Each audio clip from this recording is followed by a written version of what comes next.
आइए सीधे इस एक्सप्लेनर में गोता लगाते हैं, जहां हम द गोल्डन फ्रूट इल्यूजन नाम की एक बेहद ही दिलचस्प लेकिन थोड़ी सी दर्दनाक कहानी को डिकोड करेंगे। इस कहानी में महत्वाकांक्षा, एक अजीब सा भ्रम और दूसरों पर अपनी इच्छाएं थोपने की जो भारी कीमत है, बस उसी के बारे में बात होने वाली है। ये एक ऐसा टॉपिक है जो सच में हम सभी को सोचने पर मजबूर कर देता है।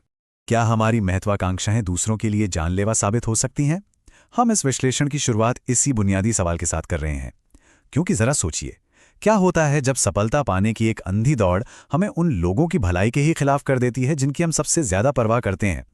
इस पूरी कहानी के केंद्र में एक पिता और पुत्र हैं, और यहीं से हमें इस सवाल का एक बहुत ही रोंगटे खड़े कर देने वाला जवाब मिलता है।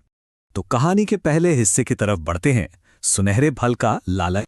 होता कुछ यूं है कि एक साधारण दिन एक पिता और उसका बेटा बाजार की तरफ जा रहे थे। तभी रास्ते में उन्हें कुछ लड़के कीचड़ में कुछ खोजते हुए दिखाई देते हैं। पूछने पर पता चला कि वहां उस कीचड़ में एक सुनहरा फल है।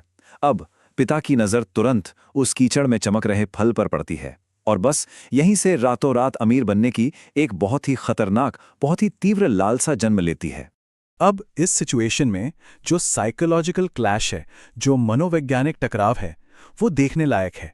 एक तरफ वो पिता है जो पूरी तरह से लालच में अंधा हो चुका है, उसे बस किसी भी तरह तुरंत अपनी जिंदगी बदलनी है, और दूसरी तरफ उसका अपना बेटा है। उस बच्चे को इस सुनहरे फल में कोई मतलब रत्ती भर भी दिलचस्पी नहीं है। उसके अपने बिल्कुल ही अलग सपने हैं। बेटा एकदम साफ शब्दों में कहता भी है, मेरी खुशी इस फल में नहीं है। लेकिन क्या पिता सुनता है? बिल्कुल नहीं।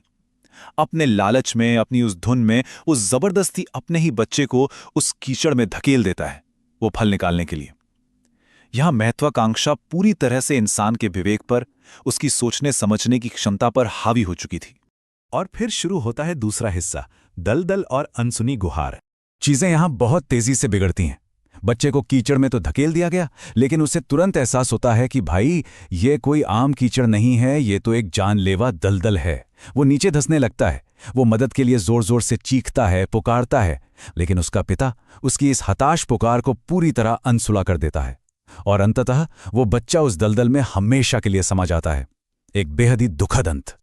इस पूरी घटना में जो सबसे खौफनाक पहलू है, वो है पिता का तर्क। जब वो बच्चा दलदल में फंसकर जान की भीख मांग रहा होता है, तो पिता क्या कहता है? वो कहता है कि बाकी लोग भी तो ऐसा ही कर रहे हैं, तुम बस काम से बचने के बहाने बना रहे हो।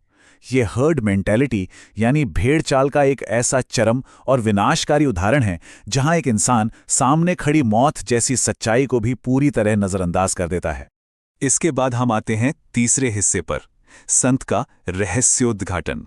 अब अपना सब कुछ गंवाने के बाद वो पिता वहां रो रहा है, पछता रहा है। तभी वहां से गुजर रहे एक संत की नजर उस पर पड़ती है। पिता उस संत से दावा करता है कि उसने ये जो भी किया वो अपने बेटे की ही खुशी के लिए किया था। लेकिन संत उसे बीच में ही रोकते हैं और एक ऐसा सवाल पूछते हैं जो मानो पूरी दुनिया ही पलट देता है। वो पूछते हैं, क्या तुमने कभी देखा कि असल में वहां फल है भी या नहीं? और यहीं इस कहानी का सबसे बड़ा, सबसे दिल तोड़ने वाला ट्विस्ट सामने आता है। उस कीचड़ में, उस दलदल में कभी कोई सुनहरा फल था ही नहीं। वो महज एक भ्रम था, एक परछाई थी। सच्चाई तो ये थी कि असली सुनहरा फल ठीक वहीं ऊपर एक पेड़ पर सुरक्षित लटक रहा था। मतलब जिस मृग तृष्णा के लिए, जिस इल्यूजन के लिए उस पिता ने अपने बच्चे की बलि चढ़ा दी, उसका उस कीचड़ में कोई वजूद ही नहीं था। मनोविज्ञान की भाषा में इसे वाइकेरियस एम्बिशन कहा जाता है, जब हम अपनी अधूरी इच्छाओं का बोझ दूसरों के कंधों पर डाल देते हैं। अगर उस पिता ने एक झूठे भ्रम के पीछे भागने के बजाय अपने बच्चे की वास्तविकता और उसकी अपनी इच्छाओं को समझा होता, तो आज वो बच्चा जिंदा होता, और कौन जाने, शायद उन्हें वो असली फल भी मिल ही जाता। सिर्फ और सिर्फ एक इंसान की जिद की वजह से जो सच में कीमती था, वो हमेशा के लिए खो गया। अब आते हैं कहानी के आखिरी और सबसे अहम हिस्से पर, बच्चों पर अपनी इच्छाएं थोपना। तो इस पूरे एक्सप्लेनर से हमारे लिए क्या सबक हैं? स्रोत सामग्री से हमें 3 बहुत ही साफ बातें समझ आती हैं।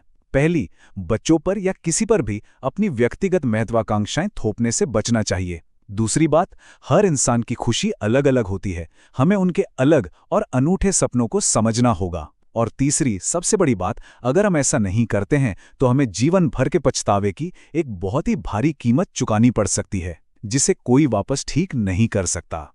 इस पूरे एक्सप्लेनेर का समापन हम एक बहुत ही गहरे सवाल के साथ करते हैं। हम सभी अपनी अपनी जिंदगियों में किस सुनहरे फल की परछाई के पीछे भाग रहे हैं, और क्या हम अनजाने में वो परछाई अपने आसपास के लोगों पर खतरनाक तरीके से थोप रहे हैं? क्या वो सफलता जिसकी हम अंधी दौड़ लगा रहे हैं, वो सच में वहां मौजूद भी है, या वो महज किसी दलदल में एक भ्रम है? इस बात पर गहराई से विचार जरूर करना चाहिए।